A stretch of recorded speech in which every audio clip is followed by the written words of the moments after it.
પાટણ નગરપાલિકાના શાસકોના ભ્રષ્ટ વહીવટના કારણે રોડના કામો અધૂરા.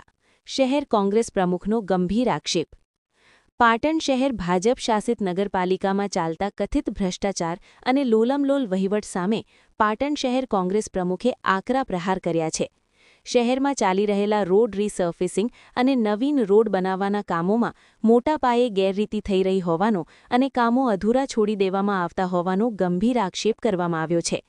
અંબાજી નેડિયા વિસ્તારમાં સારથીનગરથી ગૃહલક્ષ્મી સુધીનો અંદાજિત 600 મીટરનો નવીન રોડ બનાવવાનો ડ્રાફ્ટ મંજૂર કરાયો હતો, પરંતુ વાસ્તવિકતામાં માત્ર 550 મીટર જ રોડ બનાવીને 50 મીટર જેટલો રોડ બાકી રાખી દેવામાં આવ્યો હોવાનો આક્ષેપ પાટણ શહેર કોંગ્રેસ પ્રમુખ દીપક પટેલે કર્યા છે.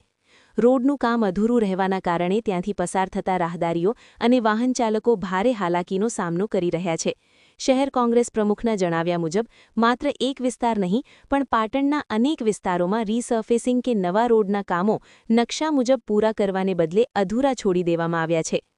પાટણ શહેર કોંગ્રેસ પ્રમુખે નગરપાલિકાના વહીવટકર્તાઓને નમ્ર વિનંતી અને ચીમકી આપતા જણાવ્યું છે કે ડ્રાફ્ટ અને નકશા મુજબ જેટલા મીટરનો રોડ મંજૂર થયો હોય તેટલું જ સંપૂર્ણ રોડ બનાવવામાં આવે.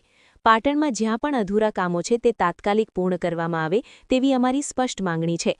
શહેરના વિકાસના નામે થતા ભ્રષ્ટ વહીવટને રોકી પ્રજાના ટેક્સના નાણાંનો સદુપયોગ થાય તે જરૂરી હોવાનું. પાટણ ભાજપ શાસિત નગરપાલિકાની ભ્રષ્ટ અને ભ્રષ્ટાચારી વહીવટના કારણે પાટણ શહેરમાં જુદી જુદી જગ્યાએ રોડનો રીસર્ફેસિંગના કામ ચાલુ છે અને રોડ નવા બનાવવાના કામ ચાલુ છે, પરંતુ આ ભારતીય જનતા પાર્ટીના શાસકોના ભ્રષ્ટ અને ભ્રષ્ટાચારી વહીવટના કારણે આજે પાટણ અંબાજી નેડિયામાં સારથીનગરથી ગૃહલક્ષ્મી સુધીનો રોડ જે 600 મીટરનો જ રોડ છે તે નવીન બનાવવામાં આવ્યો છે, પરંતુ 600 મીટરના રોડનો જ્યારે નગરપાલિકાનો ડ્રાફ્ટ બનાવ્યો ત્યારે સંપૂર્ણ 600 મીટરનો રોડ લેવામાં આવ્યો હતો, પરંતુ અત્યારે સ્થળ ઉપર તમે જોઈ શકો છો કે માત્ર ને માત્ર 550 મીટર રોડ બનાવવામાં આવ્યો છે. 50 મીટર જેટલો રોડ રહી ગયો છે. આ માત્ર ને માત્ર નગરપાલિકાના શાસકોના ભ્રષ્ટ અને ભ્રષ્ટાચારી વહીવટના કારણે 600 મીટરના રોડમાં પણ 50 મીટરનો રોડ બાકી રહી જાય છે, જેના લીધે અહીંયાથી પસાર થતા રાહદારીઓ અને વાહન ચાલકો હેરાન પરેશાન થઈ રહ્યા છે.